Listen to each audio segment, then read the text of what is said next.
నుంచి వదిలిన బాణం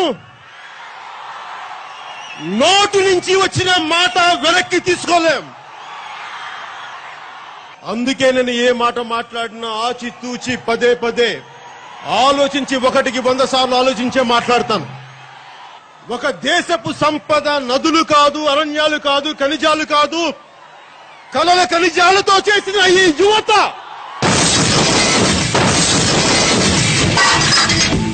నాకు సినిమాల మీద వ్యామోహం లేదు, కానీ సమాజం మీద, దేశం మీద వ్యామోహం ఉంది, వ్యధ ఉంది, బాధ ఉంది. దేనికి? వర్తమాన రాజకీయ నాయకులు యువతకి మేలు చేయలేకపోతే నాకు చాలా బాధ కలుగుతుంది.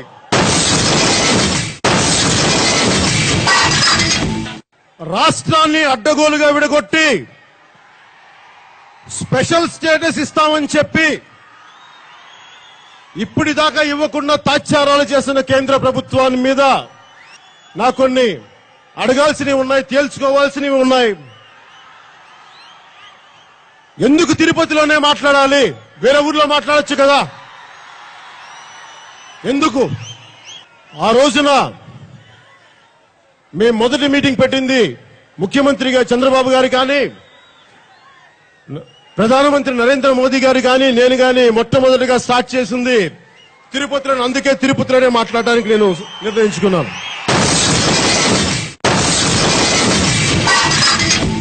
పవన్ కళ్యాణ్ జనసేన పెట్టింది మోదీ భజన చేయడానికి, దీన్ని భజన సేన చేశాడని కొంతమంది అన్నారు. అలాగే ఇంకొంతమంది నన్ను తెలుగుదేశం తొత్తులాగా ఉన్నాడు అని చెప్పి దాట్లా తిట్టారు. ఇంకొంతమంది నువ్వు గబ్బర్ సింగ్ కాదు, నువ్వు రబ్బర్ సింగ్ అంటారు. పడతామబ్బా మాటలు, మనం పడకుండా ఉంటామేంటి?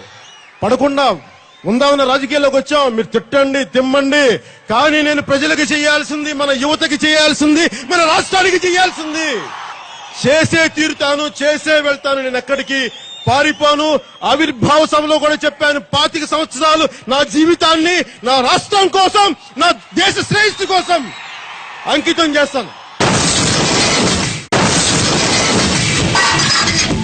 నేను భజన సేన అంటారు. భజన సేన కరెక్టే ఎవరికి? మీకు నేను భజన సేన. ప్రజా సమస్యలకి నేను భజన సేన. తెలుగు రాష్ట్రాల ప్రజల సమస్యలకి భజన సేన. నేను మోదీ గారికి భజన చేయను, అది అర్థం చేసుకోండి.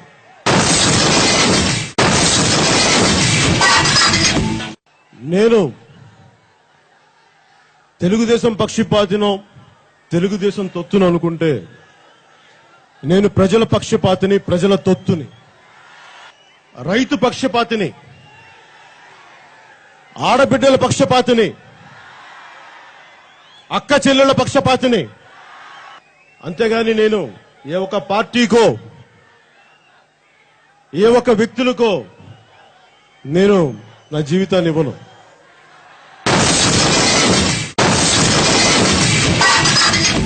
సినిమా అనేది ఒక వినోదంగానే చూడండి. వేరే హీరోలతో ఎప్పుడు నాకు గొడవలు ఉండవు. మేమందరం బాగానే ఉంటాం, వాళ్ళు నాతో బాగానే ఉంటారు. మీరు కూడా సినిమాని ఒక వినోదంగానే చూసి దాన్ని వినోదంగానే మర్చిపోండి. దాన్ని సీరియస్ గా తీసుకోవద్దు. ఎందుకంటే నేను సీరియస్ గా తీసుకున్న సినిమాలని, నేను దేన్ని సీరియస్ గా తీసుకుంటాను? నిజ జీవితాన్ని సీరియస్ గా తీసుకుంటాను. నిజ జీవితంలో సమస్యలను సీరియస్ గా తీసుకుంటాను. నిజానికి సినిమాల్లో మేము నాతో సహా ఏ హీరో చేసినా గానీ అది నిజ జీవితానికి సంబంధించింది కాదు, సినిమాకి సంబంధించిన అన్నమాట మీరు గుర్తుపెట్టుకోండి. దానికోసం మీ జీవితాలు క్షణికమైన కోపాలతో, తాపాలతో మీ జీవితాలని పాడు చేసుకోవద్దు. తిరుపతిలో మన కోలార్లో వినోద్ రాయల్ మన అభిమాని జనసేన సైనికుడు హత్యకు గురైనప్పుడు నాకు చాలా బాధ కలిగించింది. క్షణికావేశంలోనో దేనిలో జరిగిన ఒక హత్య, ఒక తల్లి గర్భ లోపల నుంచి కడుపు కోత నాకు లోపల నుంచి నాకు ఏడుపు వచ్చేస్తుంది. మీరెవరు కూడా దయచేసి మీరు ఏమి చేసినా నాతో పాటు చాలా మంది పరిగెత్తుకుంటూ వస్తుంటారు, బైక్స్ లో వస్తుంటారు. మీరందరూ క్షేమంగా వచ్చి క్షేమంగా వెళ్ళాలని కోరుకునేవాడిని నేను. నాకు వినోద్ రాయల్ తల్లి నాకు ఎంత గౌరవం వచ్చిందంటే, బిడ్డ హత్యకి గురయ్యి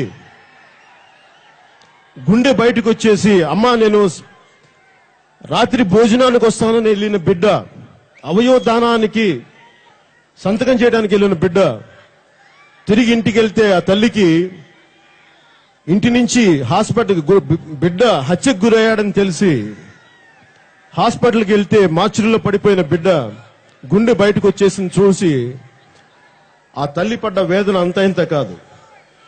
అంత వేదనలో కూడా ఆ తల్లి ఎంత గొప్పదంటే, నా బిడ్డ తన కళ్ళను దానం చేశాడు. ఆ ముందు హత్యకి గురైన బిడ్డని కళ్ళను దానం చేసినంత గొప్ప తల్లి తిరుపతిలో పుట్టిన ఆడపడుచు. అలాంటి తల్లికి నా పాదాభివందనాలు.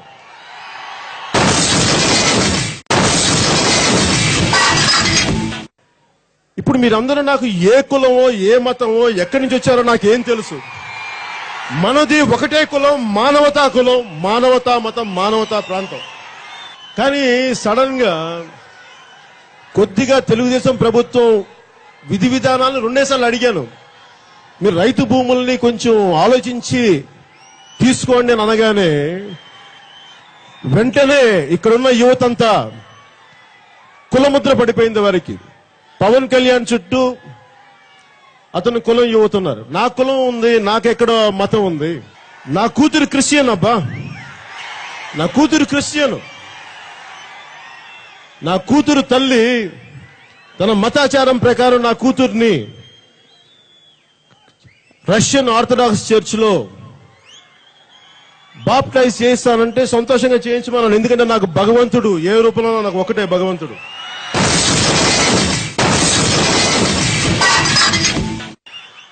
నేను పుట్టింది హిందూ ధర్మంలో పుట్టాను, హిందూ మతంలో పుట్టాను, హిందూని పూజిస్తాను. నా కూతురు క్రిస్టియానిటీని పుట్టింది, జీసస్ ని పూజిస్తుంది. నాకు దానివల్ల ఏం తేడా లేదు, ఏం ఫరక్ పడదు నాకు. ఎందుకంటే సర్వ మతాలు నాకు ఒకటే, సర్వ కులాలు ఒకటే, సర్వ ప్రాంతాలు నాకు ఒకటే. అలాంటి నాకు కులం మతం ప్రాంతం అంటగడితే అరికాల నుంచి తలెత్తి దాకా నాకు కోపం వస్తుంది.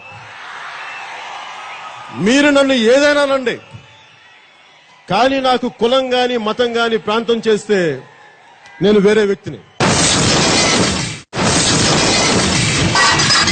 మోదీ గారు ప్రమాణ స్వీకారం చేశాక ఒక 4 నెలల తర్వాత అనుకుంటా హైదరాబాద్ కి సతీష్ షా గారు వచ్చారు, బీజేపీ ప్రెసిడెంట్. ఆయన వచ్చి నన్ను అడిగారు, హైదరాబాద్ లోని కలిశాను. కలిసినప్పుడు జాతీయ పార్టీలకే భవిష్యత్తు ఉంది దేశంలో, ప్రాంతీయ పార్టీలకి భవిష్యత్తు లేదు, అందుకని నువ్వు పనిచేయి, నువ్వు భారతీయ జనతా పార్టీలోకి వచ్చేసి అని అడిగారు, నన్ను ఆహ్వానించారు. నేనేం చెప్పుంటాను సమాధానం మీరు చెప్తారా? ఏం చెప్పుంటాను?